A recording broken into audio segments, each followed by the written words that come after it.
মেদেৰদাৰী জনপ্ৰিয় club and লাইব্ৰেৰীৰ উদ্যোগত ও যুৱ সমাজৰ সহযোগত 1 ডিচেম্বৰৰ পৰা 7 ডিচেম্বৰলৈ এখন বিশাল প্ৰথম বাৰ্ষিক গ্ৰন্থ ও বাণিজ্য মেলাৰ আয়োজন কৰা হৈছে। ইতিমধ্যে আমি মেইন ৰাস্তাত দুখনকৈ গেট দেখিবলৈ পাইছো আৰু আমাৰ ফিল্ডত কাম চলি আছে। তো কিমান দূৰ কাম আগবাঢ়ি গৈছে আমি ৰাইজক দেখুৱাবলৈ প্ৰয়াস কৰিম। তো আপোনালোকে ভিডিঅ'টো চাই থাকিব।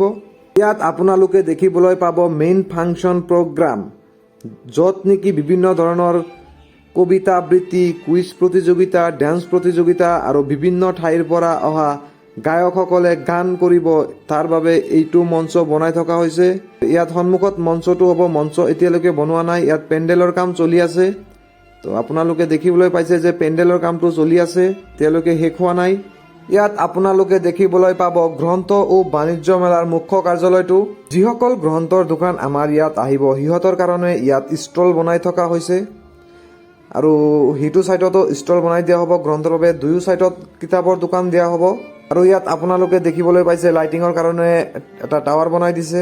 ইফালেও বহুতো ষ্টল বনাই থকা হৈছে। যিসকল ৰাইজে ভাবিছে যে আমাৰ এইটো গ্ৰন্থ ও বাণিজ্য মেলাত দোকান কৰিব বুলি ভাবিছে, স্ক্ৰীনত থকা নম্বৰত কল কৰি কণ্টেক্ট কৰি আপোনালোকে আগতে ৰুমটো বুক কৰিব পাৰিব।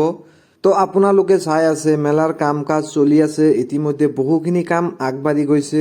ইয়াতে চাওক মিস্ত্ৰীসকলে লাইটিঙৰ কাৰণে আৰু এটা টাৱাৰ বনাই আছে আৰু ইফালে চাৰ্কাছ, মটকা কোৱা, থিয়েটাৰ, মীনা বাজাৰ সকলো চাবলৈ পাব আপোনালোকে।